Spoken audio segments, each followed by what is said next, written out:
Hello అండి. ఇదేంటంటే పిల్లలు స్కూల్ నుంచి ఈవినింగ్ వచ్చేటప్పటికి సేమియా ఉప్మా చేస్తున్నాననమాట. బయట ఇవేం తెప్పించను. మ్యాక్సిమం ఇడ్లీ పిండితో అట్టేయడమో, దోస వేయడమో ఎలాగో ఏదో ఒకటి చేసిస్తాను. ఏం కాదండి, బేసిక్ పోపులు పచ్చిమిరపకాయలు, శనగపప్పు, మినపప్పు, ఆవాలు, ఎండుమిరపకాయలు, కరివేపాకు అంతే. ఉల్లిపాయ, అల్లం వేయను, పిల్లలు ఇష్టపడరనమాట. ఉడికిపోయిన తర్వాత నిమ్మకాయ పిండేసుకోవడమే. నేను నిమ్మకాయలు కట్ చేసుకుందామని పక్కన తీసి పెట్టుకున్నాను. ఈలోపు సన్నీ ఏం చేశాడు చూడండి, అలా 4 నిలువుగా చీరేసాడనమాట. నిలువుగా కట్ చేసి అక్కడ పెట్టేశాడు. ఇంక వీటిలో పిక్కలు తీయడానికి కూడా అవ్వలేదు. అలాగే పిండిసాను. ఇలాంటి పనులే చేస్తారని నేను ఇద్దరునే.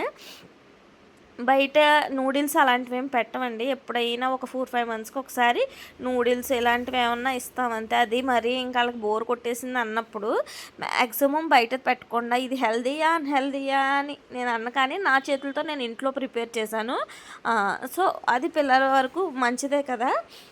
ప్లీజ్ నా ఛానల్ని అయితే సబ్స్క్రైబ్ చేసుకోండి. నా వీడియోలకి అయితే ఒక లైక్ అయితే ఇచ్చేయండి. ఇదిగోండి, ఇద్దరు పొద్దున్న ఉన్న చికెన్ ఫ్రై చెరుకో పీస్ వేసుకొని శుభ్రంగా అది నంచుకొని హ్యాపీగా తినేసారనమాట. మిన్నీకి అయితే చాలా ఇష్టం. ఇలాంటివి అయితే బాధ అంటుంది, సేమియా ఉప్మా లాంటివి అయితేనే.